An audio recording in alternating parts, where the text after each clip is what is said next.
Last time on Bohemian Galaxy, the crew of the Mayfly encounter a mysterious distress signal from a government station. Well, we have to investigate it, right? Yeah, could be people need our help. I abstain. While exploring the station, the crew is attacked by Zombie, demon, space, fairy, possessed motherfuckers. Oh God, I don't believe him. Yeah, something like that. Making their way to the station's fusion core, our heroes discover that the station's director has been driven to madness, or worse, by his own experiments. He CRISPR'd himself into being Xavier. Sully, Amadeus, and Barney do battle with the mad director and his mind-controlled scientists. Sic semper Buddha. And are ultimately victorious. And then he lost his mind figuratively, and then literally. What other strange and terrifying things will the crew of the Mayfly encounter? Find out right now on Bohemian Galaxy.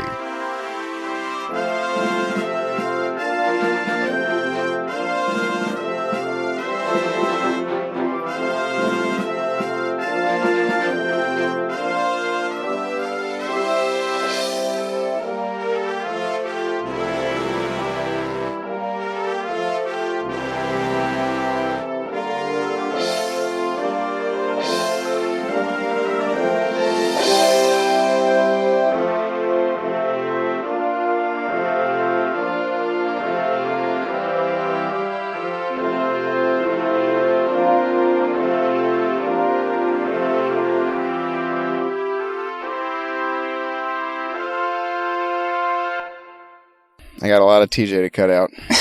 Yeah. All of TJ. That's what the doctors Oh. Hey, everybody.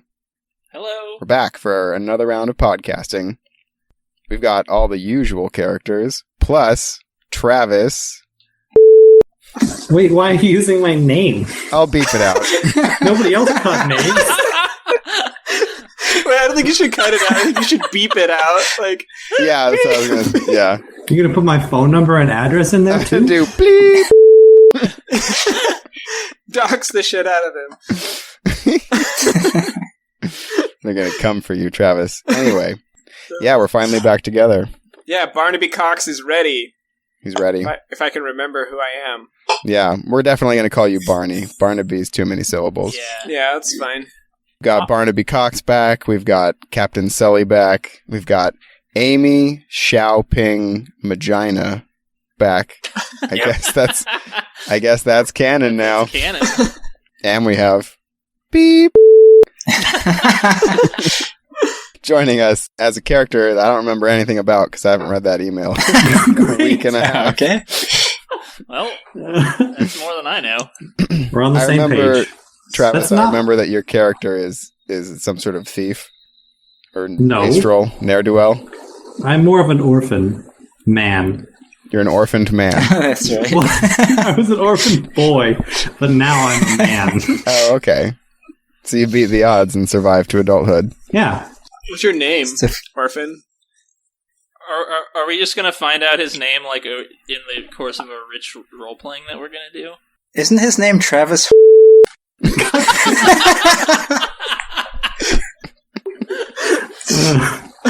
That's right. Of California. Now we're back together again to have continued adventures. Oh shit! I gotta grab my agenda. My Is that what liberal you kids agenda. are calling it? Yeah, I'm calling my penis my liberal agenda. Is that because you just want to get all up in other people's business? I thought that was what. I don't know who wants to get up in whose It was a business joke anymore. about you putting your penis in things. No, I know. I thought it was sort of like a double entendre, like, liberals Yeah. invading your... I feel like everyone wants to invade your life in some way or another. There's no ideological purity there. So where's my list? So last time, in our first adventure, the original three had a brief adventure on a space station that involved some telepathy, some space zombies. Yes, in case anyone actually listens to this podcast, we know there are no zombies in fucking Event Horizon. Just gonna nip that in the bud right now. Now we know that. So many emails. What a pain. Yeah, I know. Send them to worstcrewinthegalaxy Send them at to gmail.com. You're I gonna think it's Travis dot It's gonna be such a pain in the ass to edit the beginning of this. Yeah, this is going to be super bad. Okay, yeah, so you shot a guy, and then you left a government space station before you got, made by the man, and you were given a box of mystery items by the people that you saved, and they seemed sort of grateful, but also sort of like they just wanted you to leave. Scientist, man, no social skills. Yeah. just take the stuff and go. Everybody. So we didn't talk about how experience points work in this game, but everybody from last mission, not Travis. Wait, Travis who? Travis. You're the one editing this. I know, but it's gonna be. I feel like it's funny. I'm willing to work for comedy. So everybody that was on the last mission gets 2 experience points. Ooh. Yeah.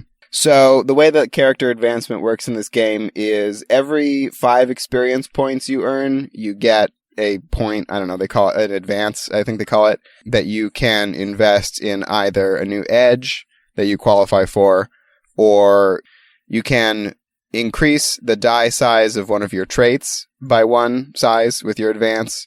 You can increase 2 skills by 1 die size if those skills are lower ranked than their associated trait.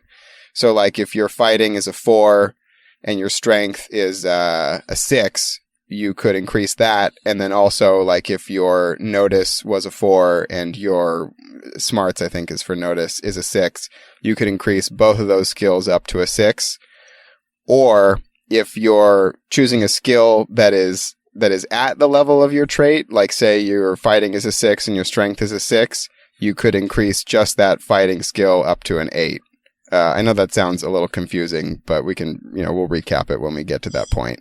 But basically every 5 experience points you can get an advance and you can spend it on an edge or increasing your skill or your trait level. And then every 20 experience points you enter a new rank.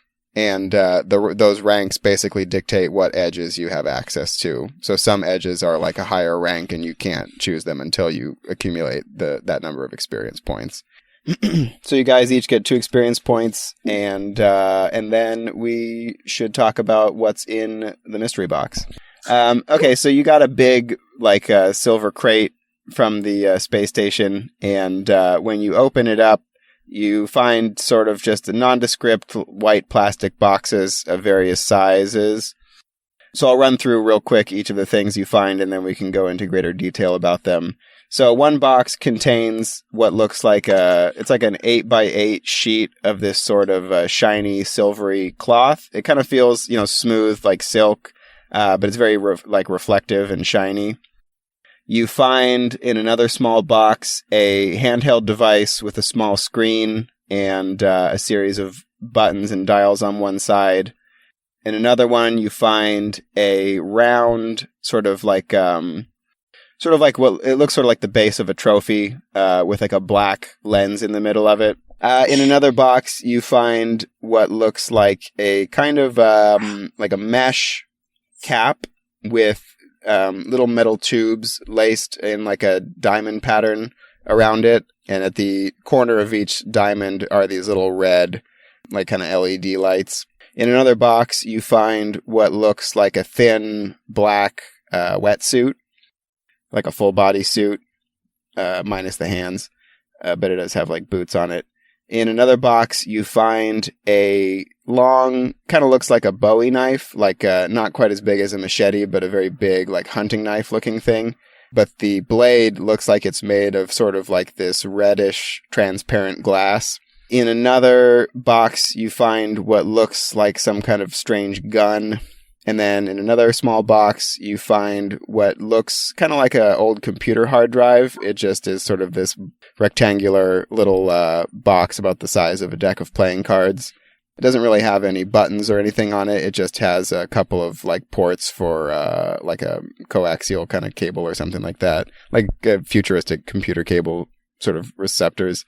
And then in another box, in one sort of long plastic box, you find it's packed in foam, and there are 5 sort of silver canisters about, each one is the size of a can of Coke. And in big black letters on the side, it just says EMP. There's a couple of boxes that contain sort of like, looks like parts. There's like some micro servo type things and some what look like computer chip kind of things, little cubes with like gold filament kind of etched on them.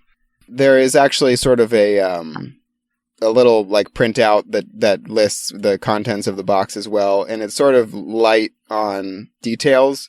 But among the items that it lists are an experimental medical assistant device. There's the smart suit. There is a hologram projector.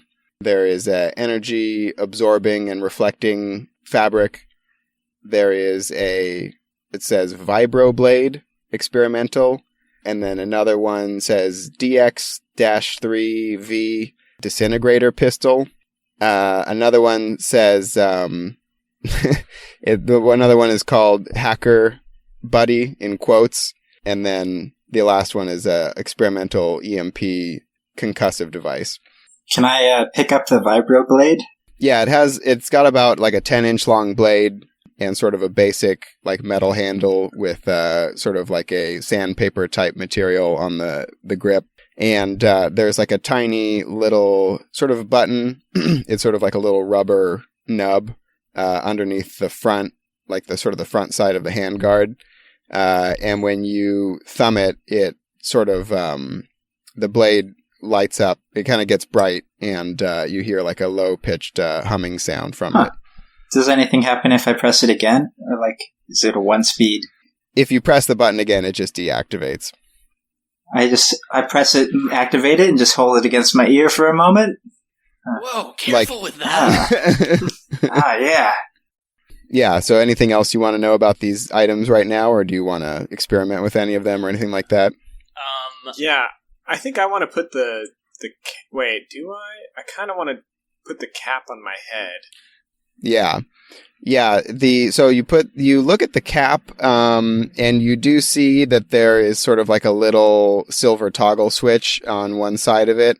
So you put the cap on your head and you toggle it, and the lights sort of light up, and they sort of light and they go around in sort of seemingly random sequence. It's not really like a consistent pattern, but you don't notice any like immediate effect or anything. Well, that was weird. Anyone else want to do this? Wait, so do the instructions not say what that cap is? I forgot. Yeah, actually, you don't see any mention of it on the. I'm not gonna fuck around with that one then. I would like to familiarize myself with this disintegrator pistol. Yeah, sure. Are you guys familiar with the Wildcats cartoon? Not even a little bit. Okay. There was this character in that one called Grifter. I don't know if you ever saw pictures of him. He looked kind of like Gambit, but his face was always covered by this black and red mask. And he had these guns that looked like basically the handle was sort of in the middle and the gun kind of wrapped around the top and the bottom of the handle, and had this kind of like a yellow plate on the front that was like an emitter for like energy. So this gun looks kind of like that. Try to figure out how to test fire it. You could do that. Maybe I don't know where in the ship you want to shoot it, but wait on that, or at like a space station, I can go to a firing range or something. Right. Yeah. So the gun and the blade and the weird skull cap, and then the hologram projector. You flip it on, and it just shows like a test like picture. It basically just shows the European Protectorate logo in like a holographic image. It's like a 3-dimensional image. You are kind of startled by like the crisp fidelity of it, but it doesn't seem to be anything other than just like a very very high resolution holographic projector. And then the smart suit. Is there any information about what that is or does? It just says in the little roster thingy. It just says it says smart suit prototype armor reconnaissance. So it seems like if you inspect the suit, you notice a couple things about it. You notice that it can expand and contract with a little dial on one of the sleeves. So it can actually be changed to fit a different size person. You examine the suit for a little while. You notice that it has a variety of interesting features about it. It seems to, on the outside, it seems to have some kind of like flexible plating sewn into it. So it seems to have some armor capacity. You also notice that it has lots of sort of expandable pockets and pouches sewn into the torso and also the arms and parts of the legs. It seems to be made of a pretty robust material, so it seems like it could provide some protection against the elements and as well as providing some armor. And you also notice inside the suit that there appears to be some kind of catheter. Nice. You look at it over and over, and it seems like it's got some kind of waste reclamation system in it. Is the catheter parts agnostic, or is it for a dude? I don't know. I don't know what catheters fucking look like. I'm just, you gotta know these details. Does it go into your pee hole? I guess that's the question. It's a catheter. Where else does the catheter go? It could be a condom catheter. I don't. They do exist, but no, it has just a tube. I think even for most men, they shove it up the pee hole. For medical purposes. I don't know if they do for a spacesuit. I mean, I don't fucking know, dude. Yeah, me either. Well, the designer was a little sadistic, so whatever. I was just asking. I mean, the up the pee hole catheter is. I mean, it's a better fit, so I mean, it's going to be more efficient. Maybe everybody in the future just has big urethras. It also appears to have some sort of a button sewn into the back of one of the palms, and you notice that when you touch it, the suit shifts color from the straight black to be more of a gray, like the floor that you're standing on. So not super sophisticated camouflage, but it does seem to have some basic camouflage abilities. See, I was going to say that we should just use, whichever of us needs it should use that suit at any given point, but now there's this pee hole dilemma. I don't know if we want to share that. Yeah. You don't want, I mean, you could probably clean it or something. So you don't see anything else about that seems to be it for the suit. And then the first thing you said, that silk square thing, that's some kind of protective thing? Oh, yeah, that appears to be, so while you're holding it under the light, it seems to be getting warmer as you touch it, or as you're holding it, it seems to be warming up. And so you're not exactly sure, but the description indicated that it was some kind of energy absorbing or energy reflecting material. So it could be something like a kind of like a space blanket, but more efficient or with higher capacity. So it seems to be doing something with absorbing heat at this point, anyway.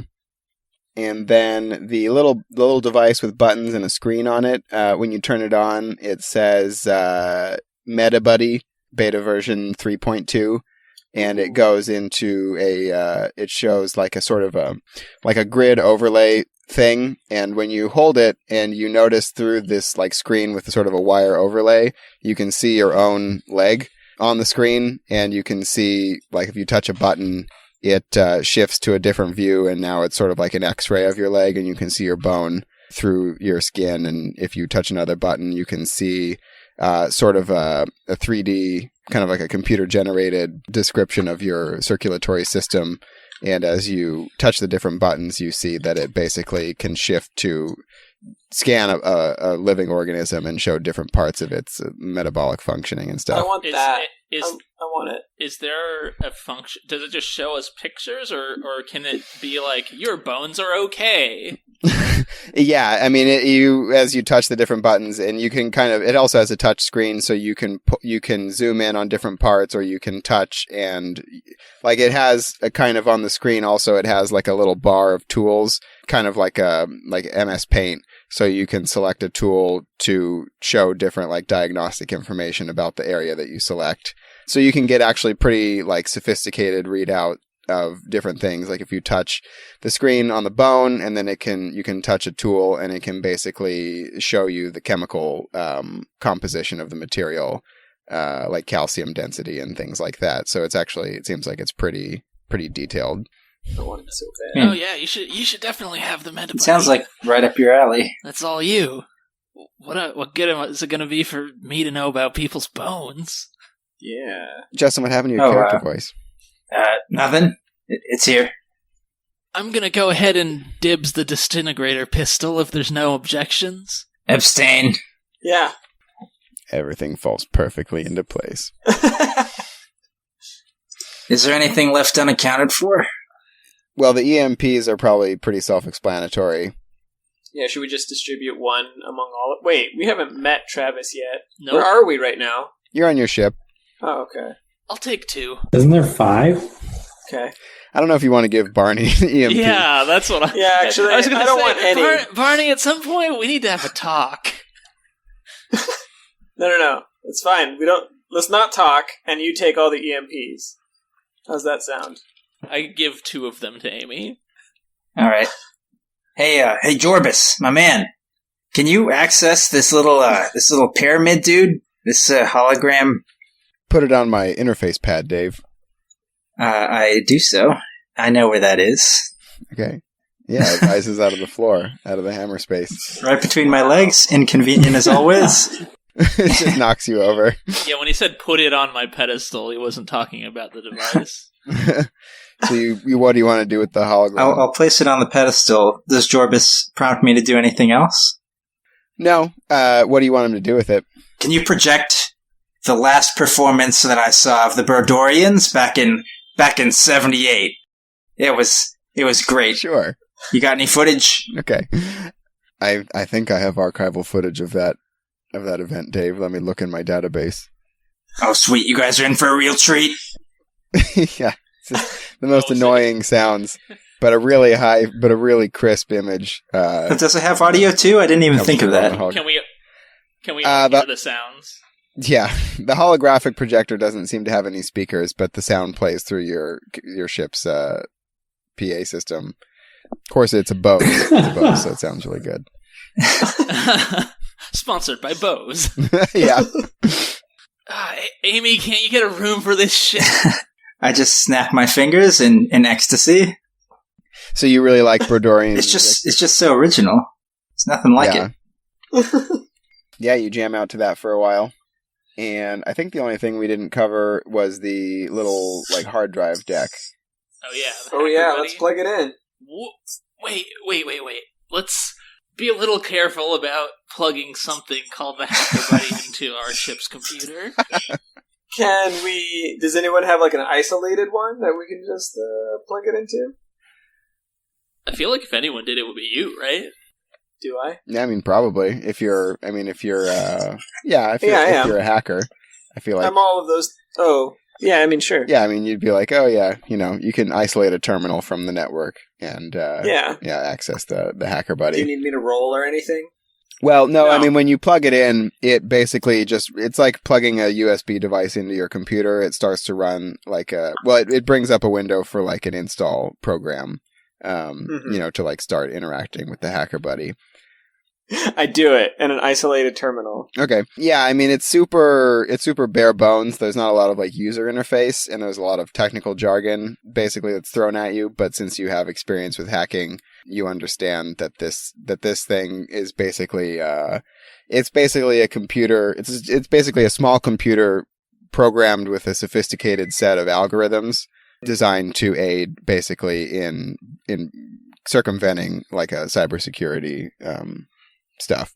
Oh man, okay. So it really is just a Hacker Buddy, not going to fuck us. Yeah. Sure. So it basically it just gives you a +2 if you're trying to use your computer skill to hack into a computer system. Okay, cool. Yeah, I'd like to keep that as well, unless there's somebody else who's into hacking. It's all you. Okay. It is all. And the Meta Buddy also basically just gives you it gives you information, so that's useful in a role playing or a information gathering sense, but it also gives you a +2 if you're making a medicine check or a heal check. Fantastic. All right, who wants the blanket? The warmth blanket that I am predicting. Well, I don't want to shoot the disintegration pistol at it, but I'm just saying, maybe it would help against some kind of laser beam. Maybe. But let's not find out, I guess. Maybe it's just... I don't know. I don't want to destroy it. It could just be a super fancy space blanket. I don't know. Is the blanket, how big is it? Is it small? It's it's a sheet of material. It's not a blanket exactly, but it's 8 feet by 8 feet, so it's pretty big. I wonder if we could charge things with it. Does it have any cords coming out of it? No, not that you can see. And is it always on, or do you activate it? There doesn't appear to be any kind of button or pad or anything. And like it's just that warm right now? Or yeah, it is. I mean, it's like it feels warm. It doesn't feel like it's getting hot to the touch. It feels like it's sort of evened out, but it does feel noticeably warm.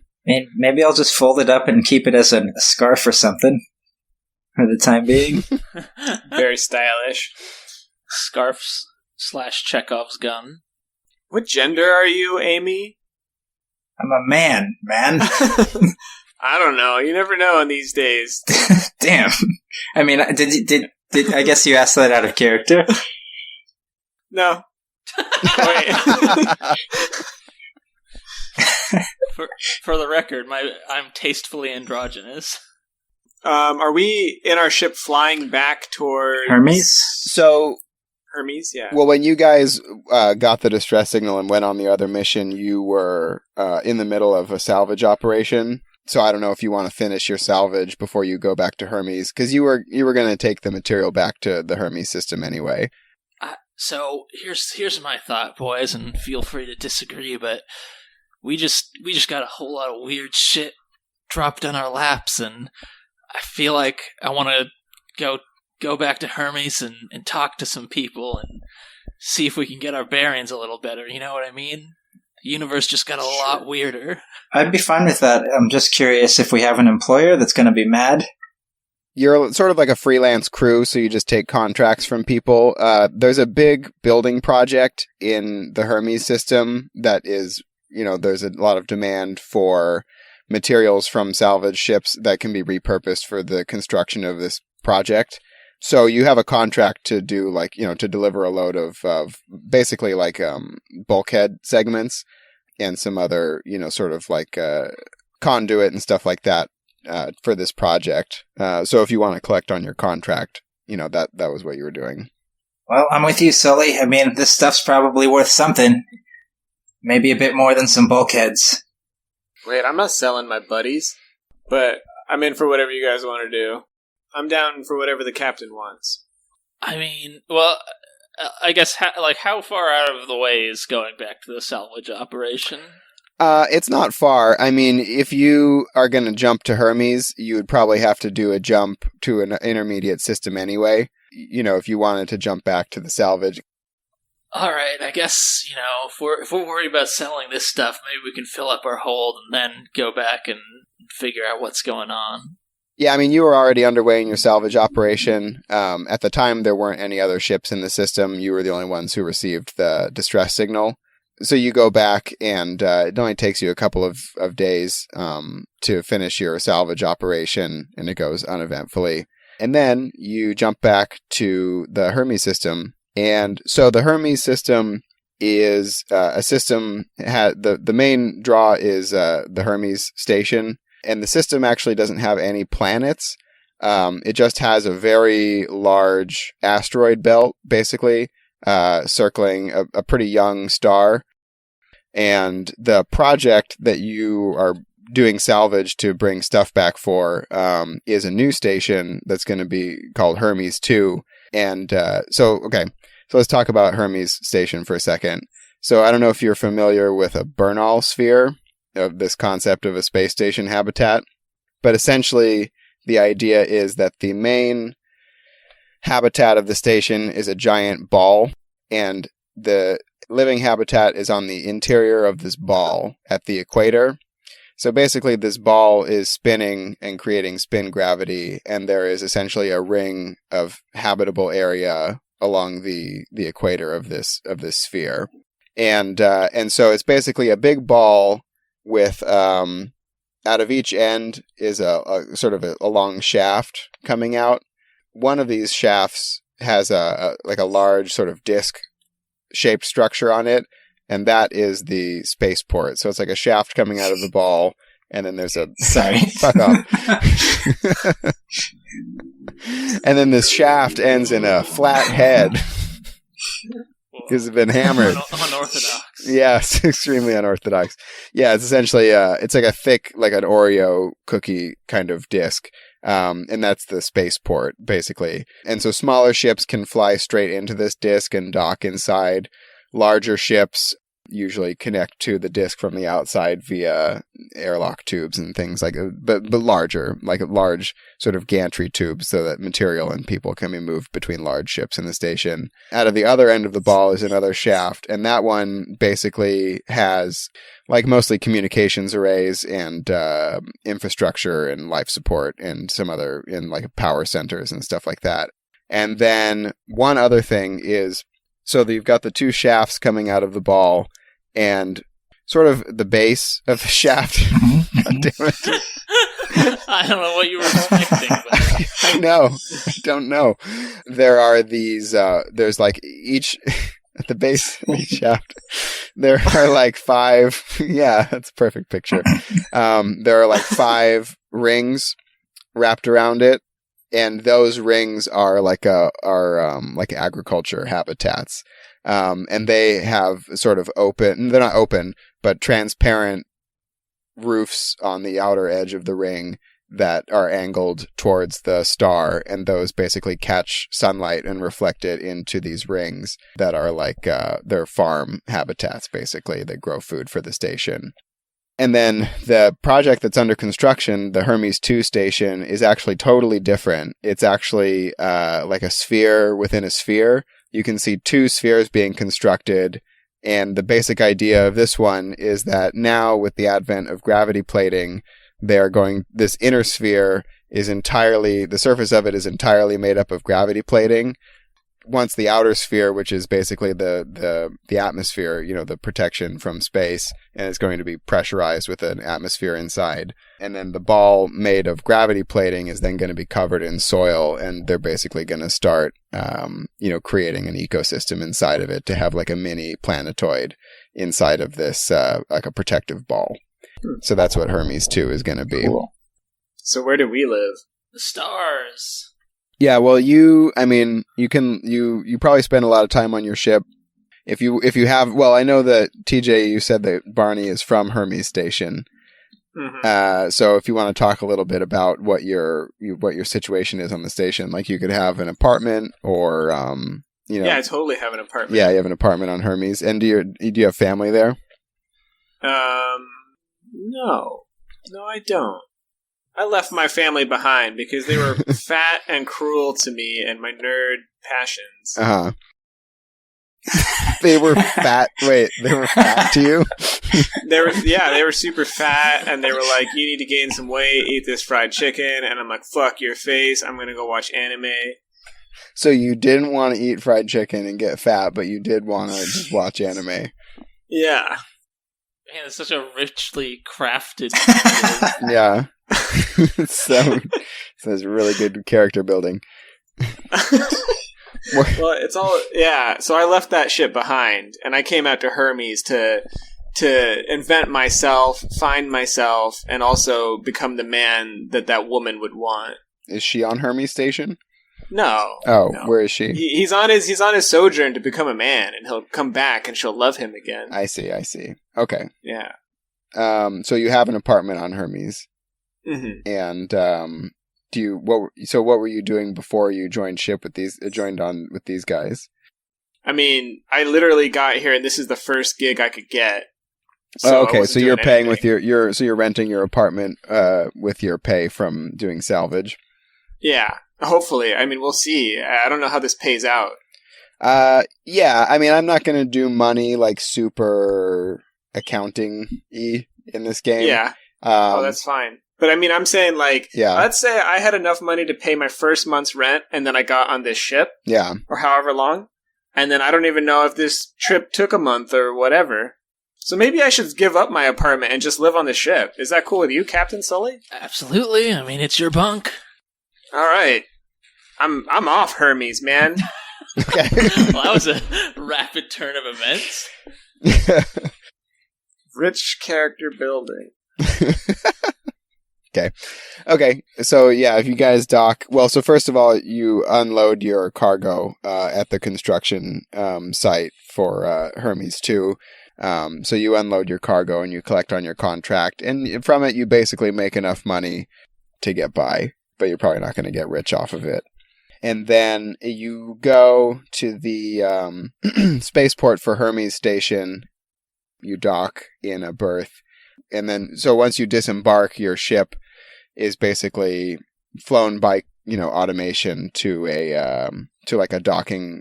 Like ships are sort of like stored in like racks. Like a parking garage?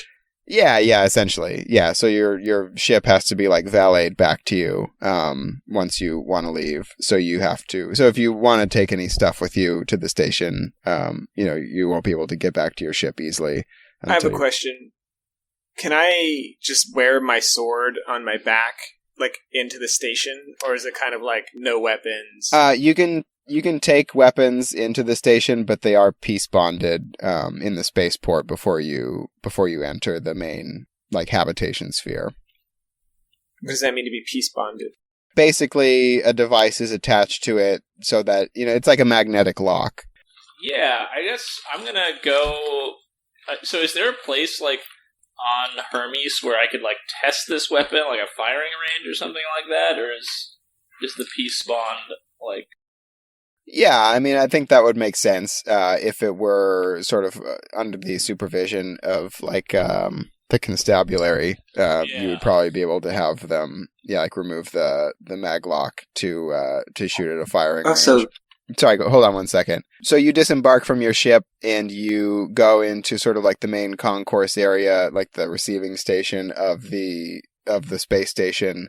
And you see the usual staff at the receiving station to check visitors in, and you see a gorilla sitting at one of the desks, and she's typing on a computer. Is that weird? No, it's normal. Yeah, it's just Priscilla. Oh, okay. Hey, Priscilla. Hey, boys, how you doing? Doing all right. Things have been a little weird, but maybe not in a bad way. Your mission go okay? I'll let you know when I find out. Oh, okay. Well, just fill out the paperwork and submit your weapons for peace bonding, and you'll be free to enter. Sure. I submit my weapon for peace bonding. But I do it with, like, a little bit more respect. Like, I act like my sword's, like, super deadly, Like, I'm like, okay, guys. Yeah. Like, you need to peace bond this or else somebody's gonna get hurt. Mm-hmm. What is the peace bonding process? You said a maglock? Yeah, well, for like a bladed weapon, it's basically just sort of this, like a silver kind of ring that wraps around sort of like the hilt and the scabbard of your bladed weapon, so that you can't like remove it from the scabbard. And then for a gun, it's basically just like this little like sort of metal square that attaches to the body of the weapon, and it basically just disables the firing mechanism. Does she do this right in front of us? I mean, close by. They take it to like a side, kind of like a side table. I guess while she's over at the side place, I whisper to Barney, "You have the hacking buddy guy with you?" Oh, yeah. Okay. You want me to do something with it? No. Let's do it. Look, I'm just, hypothetically, we need to get out of a peace bond. That might be an option now. Who knows? All right, yeah. As soon as we get somewhere private. So, no. Look, we don't. It's for contingencies. All right. I'll calm it down. But I just want to see if it'll work. So, all right, yeah, that's fair. As they are stealthily whispering to one another, I'm gonna go over it to like hand off the vibrating knife, and I just want to like keep my thumb over the button, so I'm covering it kind of deftly, covertly, and handing it to her. And as she puts her hands on it, I want to like put my hand that's not over the button like on hers and be like, Priscilla, did you do something with your hair? Like you look really nice. Oh man, he's flirting with the girl. Oh yeah. Go ahead. Okay. Oh, you noticed. Yeah, I just been trying some new product. Oh, it looks great. What is it? Is it scented? Oh my goodness, it smells wonderful. I lean in close. It's just a 10-gallon drum of Vaseline. Oh my gosh, you have to tell me where you got that. I got a lot of hair. I know, it's beautiful. Anyway, you better make this knife not, make it so it can't cut people. That's the idea. I love to watch you work. Thank you. I mean, I do my best. I try to keep my thumb over the button and, like, make it seem natural. So you're just like, you want to keep holding it while she does her thing? I'll move my hand to her offhand and just be like, yeah, I want to try and keep holding it while she's doing her thing. Your nails look lovely today. Yeah, she's sort of distracted by your compliments, so she just kind of like takes out the locking ring and affixes it around the hilt of the weapon while you're holding it. Expertly done, Priscilla. Like, I'd never want anyone else to do this but you. You are the best. Now she feels like you're putting it on a little thick. Do I sense that? She just gives you a look. She sort of purses her lips like, mm-hmm. Okay. See ya.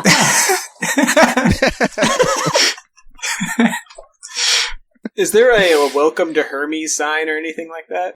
Yeah, there's a sign that says welcome to Hermes. Okay, I kiss two fingers. Bienvenidos Push it. Hermes. Yeah. Willkommen auf Hermes. Put my fingers against the sign. Okay. Kneel down. Arigato gozaimasu. Thank you. But yeah, I just need to do a superstitious ritual of like when I come home. That's all I was trying to get at. Kissing some things, kneeling down, saying a tiny nerd prayer. Oh, okay. You know, make sure the fairies and everything has good vibes. I assume other people do this too, and it's not just a Barnaby Cox thing. It's basically just Barney. I mean, if there is anyone who does it, they don't do it quite as enthusiastically as I do. There's also 2 bars in the concourse for the spaceport. There's a place called Lucky Pierre's. We're definitely going to Lucky Pierre's. And then there's another place called the Space Bar. Nice. Which one of those do I feel more comfortable in? Well, Lucky Pierre's has it has a big neon sign outside that shows it shows like an anthropomorphic bottle of booze, and he's got one arm around like a buff dude in a Speedo, and then his other arm around like a hot chick in like a Disney cartoon. So he's like Lucky Pierre in the middle. Yeah, it definitely sounds like I'm more of a space bar kind of guy. Yeah, it has sort of like a Margaritaville vibe, but the space bar, the sign is basically just a black rectangular bar that says space in white letters in one corner. It's very minimalist, it's very high level kind of thing, and it has sort of more of a sleek, like sort of like blue light interior, sort of like shiny metal, and sort of like a space vibe. Well, I guess I'll go to the space bar for... Oh my god, I just got it. Dang it. Not even kidding. Staring down at his computer. Keyboard. Anyway, yeah, I guess I'll go hit the space bar, have a small drink, and then go test out this disruptor. Okay. Man, I was really sitting there for like 30 seconds being like, you really phoned the name of that one in. That one also was created by Justin earlier today. Oh, nice. It's very, very graceful of you. But he definitely, did. So how uptight is Hermes? Like, if I try and disarm my magnet thing on my Vibra knife now, are people going to be like, what the fuck? Well, if you want to go into Hermes, we can see what it looks like. But it's very much it's a two different worlds kind of place. Well, you're not going to spend a lot of time above ground, but yeah, it's sort of like everything what happens below ground stays below ground. Okay. So it kind of depends on where you're at. Well, as long as we're at the space bar, I'll buy a round for my friends. Nice. Oh yeah, this would be a good time. Oh fuck, I don't have a deck of cards. You can roll a D52. Yeah, I'm going to use Drew's super brain. Okay. Okay. I got it on a shelf right here. Okay, Drew. Yeah. I got a 6. Okay, that's actually pretty easy. Yeah. So that would be... So what's the lowest suit? Diamonds? I don't think there's a priority in suits. All right, well, fuck. Hold on a second. Let me look this up. before we move on to the station, we're going to do an interlude. Oh, nice. Ooh. So in Savage Worlds, there is a fun little thing called an interlude where in between the action, the game master can draw a card from a deck of cards. And depending on the suit, one of the players has to tell a story about their character based on the suit that's drawn. So let's see. Shit. From left to right. So Drew will be 1, Justin will be 2, TJ will be 3, and Travis will be 4. So let's roll a d4. Wait, we haven't even met Travis's character yet. Well, it's okay because I rolled Justin. So your character in the interlude, you're going to tell a story about your character, depending on what suit is drawn. So if it's clubs, it's a tragedy. If it's spades, it's a story of victory. If it is hearts, it's a story of love. Lame.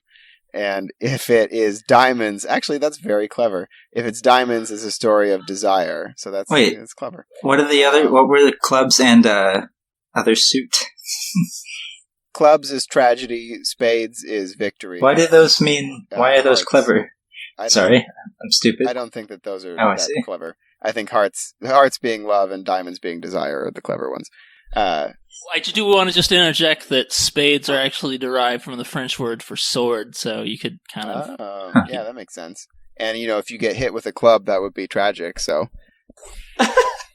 so if it's a diamond, it is a story of desire. Tell a tale about something your hero wants. It might be a material possession, recognition, a political goal, or a trip, or something. That was what I drew, a diamond? Yeah. Well, I just said diamonds, and I didn't know what they meant yet, so... I see, so it's a story of desire. Hell. Alright, so I throw back my space moonshine. Are you telling this to us, or this is I thought this was just like background that we don't hear, but the players do. He's telling it to... I'm going to say, yeah, he's telling it to everybody else. The character is telling it to the other characters. Okay. I mean, we are in a bar drinking together. Right. So I throw back my space moonshine and gesture for the others to do the same. Do they? They do. Yeah. Oh, yeah, big time. Oh, yeah. And I hold up my hand to order another, and I suppose the robot comes over and gives us another? He does. All right. Boys, every time I come to Hermes and we pause to have a drink, I think back on my life, such as it is, and I remember the times that I desired shit. And one such time, long before I met you, well, this may come as a surprise, but I wanted to be a musician once. Not a surprise. Not even a little bit. I mean, not a surprise. Well, I do try and work it into my goings on the ship. So I'm flattered that you guys noticed. I hope you've enjoyed it, because it's something my family didn't really like. Well, my father was a big drinker, and this is about the only thing we have in common. But the first time I saw the Brodorians, I thought, man, I wish I was a fucking space whale. Oh, I wanted it so bad. And I went swimming, I sang, and my dad hated it because we had the family business, repairing stuff. And it was fine, I was good at it. But it wasn't music, dude. It wasn't me. God, I wanted to be a Brodorian. But anyway, at least I'm out in space with you guys, and I can swim in the drink while I'm here on Hermes, right? And I pound it back. Me too. I drink mine a little more sedately, and I pat him on the back, and I'm like, well, you're one of the most unique people I've ever met, I'll tell you that. Your dad can't take that away from you. I just stand up and throw my shot glass to the ground and start crooning out in Brodorian. Woo! Woo! I assume that's Brodorian. I'm like, well, gents, it's about that time. I attempt to dance to his song. When Justin starts singing in Brodorian, a salty-looking old captain down the bar is just like nodding slowly, tapping his foot, like he gets it. That's a very sad song in Brodorian. It's very meaningful to space people. He raises his glass to you. I'm impressed that he can sing in Brodorian, but I don't like it. I only know the one song. Is it something I could dance to?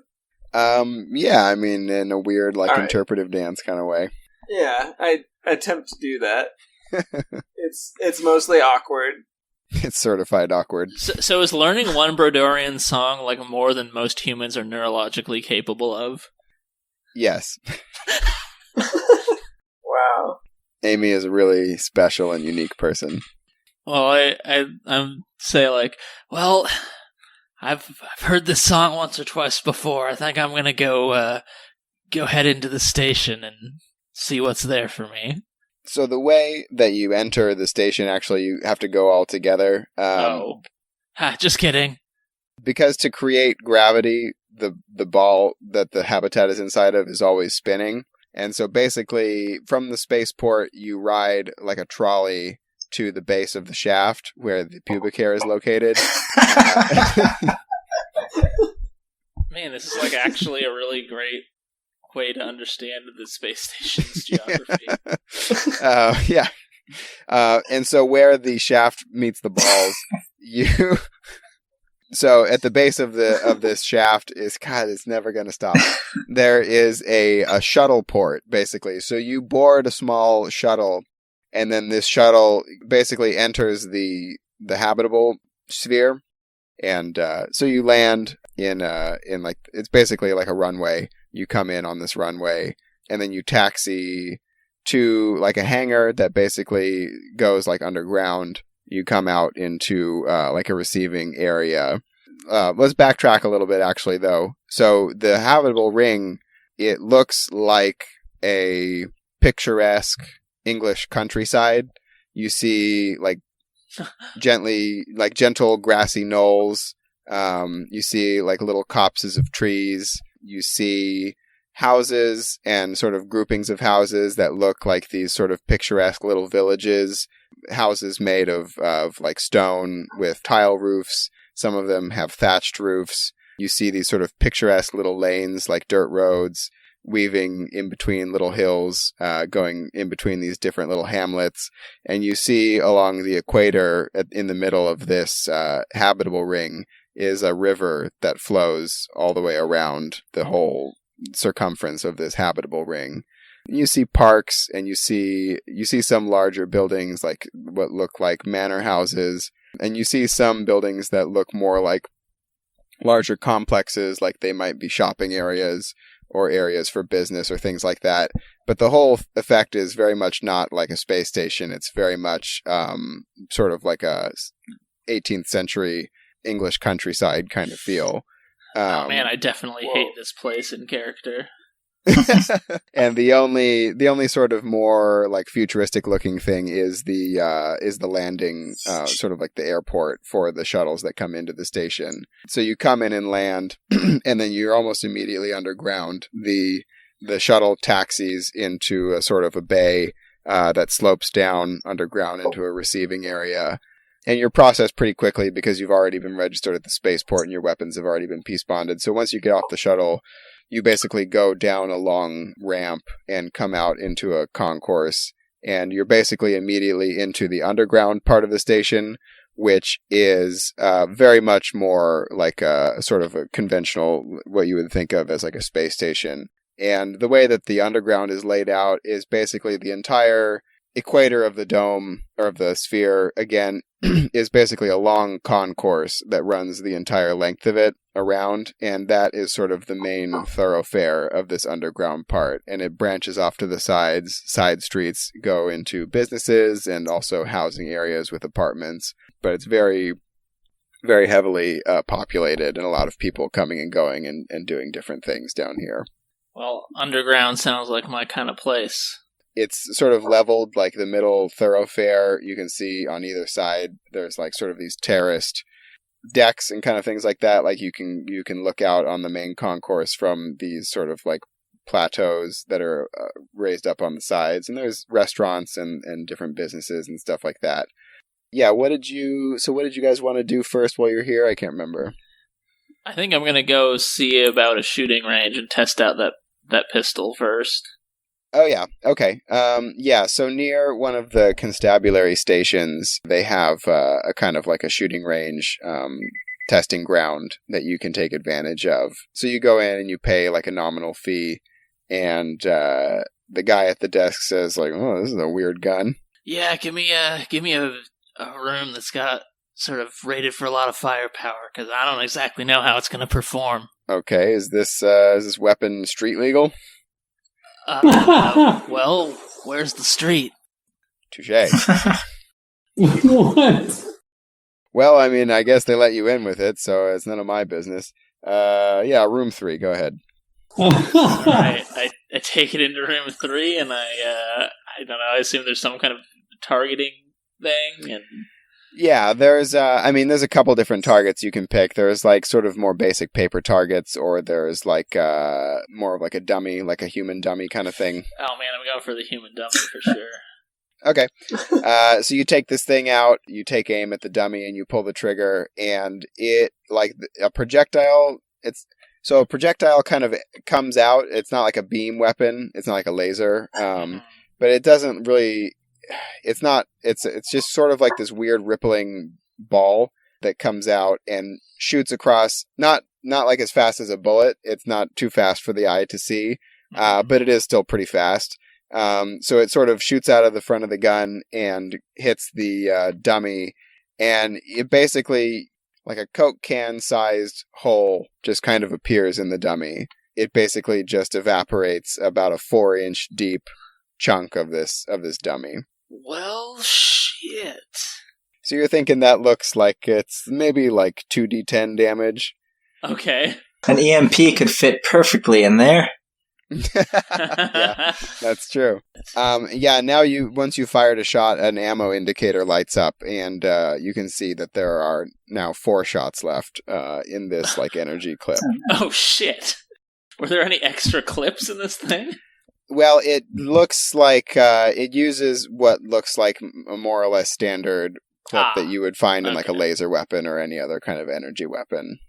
Man, that's super inconvenient. You can only fit a 5-pack of EMPs in a corpse. I mean, they come in 6s. Well, we only have 5 EMPs. Oh, okay. TJ, what do you want to do?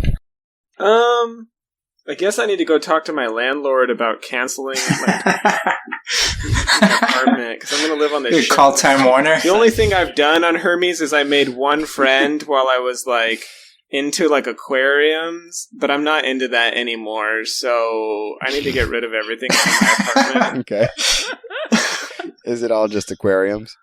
No, I just had one small aquarium, but I was really going to get into it as soon as I got some pay coming in. But now that's over. Yeah, I mean, it's not even a full aquarium. It was empty. Like, I didn't leave a fish behind. I just, you know how people get excited? They, like, buy the exercise equipment but never use it? Yeah, I know how that is. Yeah. So I guess that's what I want to do. Just take care of my business and, like, join the stars. Okay. Well, that sounds boring, so we don't have to go into detail with that. Yeah. Unless something interesting happens along the way. Oh, also, if I find... Okay, I'll do one last thing before I leave my apartment. Oh, yeah, something interesting does happen, actually. Okay, I go back to my apartment and I start to hack... Well, I don't know how my... what was it called? Like, weapon bonding? Yeah, the peace bonding. Yeah, I attempt to, like, remove the peace bond. Okay. Go ahead and... Well, let's see. How would that work? Well, so because it's not really something I can hack, right? It's just like a magnet or something. Yeah. Can I? It's a interject. Have we seen your apartment? So no, you can come with me if you want to check it out. Yeah, I mean, if I haven't seen it before, I come with you. All right, cool. Come check out my fish tank. You into those? Hell yeah! Fuck yeah! Yeah. Oh yeah, Brodorians, man! You're totally into the ocean. I'm sure we could get like a tiny looking one. I just peer into it as you're emptying it, and I'm like, I know they fly in space, but it's so reminiscent of water travel. Yeah, they do not go in the water. Yeah. Whatever. Yeah. It just reminds me of them. It's very calming. Yeah, I agree. I love this shit. You should meet my friend Dinesh. Hey, Travis, did you ever actually listen to the episodes? Yeah. Oh, okay. So you know what we're talking about. Yes. Okay. Oh, God, I lost my train of thought. Yeah, well, so the peace bond lock is not computerized per se. It's mainly magnetic. So if you have some like technical skill, you could try to figure out how to, Do I? Let's see. I have skills with computers and repair. I don't know if that's appropriate. I mean, I think that probably between you and Amy, you could try to figure something out. Or, there are a lot of people on the station. It's not exactly all, spit and polish here underground. There are seedier parts of the station. Oh, no, I don't want to. It was just out of, fun. I don't actually. I want to try turning on the vibration aspect of my knife. You want to use your vibrator on my sword? I thought you'd never ask. I'm curious if it'll free my knife from its bonding. Okay, yeah, let's do it in my apartment. Okay. We can do it in the bathroom. Okay. The peace bond on the knife kind of covers the toggle switch on it, but not completely. So you can kind of thread you can take like a butter knife and kind of like jam it in there and hit the button. Yeah. So it starts vibrating, and then if you kind of work it, like you kind of jiggle it back and forth just like a little bit, and so the blade like comes through the sheath, and then you're kind of woggling it back and forth, and just the very base of the knife is kind of touches the edge of the piece bonded ring, and so doing that, kind of whacking it back and forth, you kind of like gradually cut through the material of the piece bond. So after like a couple minutes of that, you are able to cut through and get your knife out. Hell yeah! Man, do we have to return these piece bonds? Oh shit! Yes. Oh shit! Oh shit! Your gorilla girlfriend's never gonna forgive you, man. I'm a lightweight. I gotta admit, I was a little drunk. I wasn't thinking clearly. Are you sure you want to take yours off of your thing? No, I don't want to do that shit. She's a gorilla. She's gonna beat me to death. You don't have the sort of psychosexual interplay that Amy does with her. So. Oh shit! For 2 seconds, I just grab my head and rock back and forth, being like, "Oh shit! Okay, I got it. Everything will be fine. It's gonna be fine. We're fine." I'm gonna repair it. Yeah, his repair skill. I hear Sully's voice in my head. Yeah, I could repair it. Sorry. Okay, so you resolve your issues with your landlord. Fantastic. I'm a free man, Amy. I'm a free man. And your apartment is in a pretty rundown. I mean, it's like relative rundown on the space station, but I guess you could say sort of a seedier, low rent part of the station. As you are leaving your apartment, you say you were going to go. Where did you say you were going to go? Oh, we could visit my friend Dinesh. Oh yeah, you were going to go visit Dinesh. So if you want, I mean, if you're into aquarium shit. You into that, Amy? Hell yeah. I mean, yeah, I am. All right. So when you are leaving the apartment, you walk past a kind of a side alley, and you hear like a kind of sound. Oh god. Oh god. Not again. Not again? What happened before? I don't want to talk about it. I don't know. I hate it when people are jerking it in the alley or whatever. Well, it doesn't. No one makes that sound when they're jerking off. No one? Have you done a survey? No one. No one makes that sound. No. It sounds like you hear like, yeah, motherfucker. This is what you get for fucking with us. Oh, okay. Okay. I've heard that sound before too, but yeah, alright. Yeah, we should fuck that guy. He sounds like a dick. Let's stand up for righteousness, Amy. Let's go. All right, I'm gonna hold. I pull out my sword, which is still in its sheath, so it's just a sheathed sword, I guess. I'm holding my knife behind my back, unvibrating. Okay. Yeah, so in this alley, it's kind of dim back here, but you see 3 guys, and so one of them is holding another guy. It's actually 4 guys. You see one of them holding a guy, kind of like arm locked behind him, and a second guy is basically delivering gut punches, and a third guy is kind of lookout, but he's looking in the opposite direction of you guys down the other end of the alleyway at this particular moment. And Travis, what does your character look like? Just a human, like a. Okay, you see a human getting punched in the gut repeatedly. Just a person. A male human?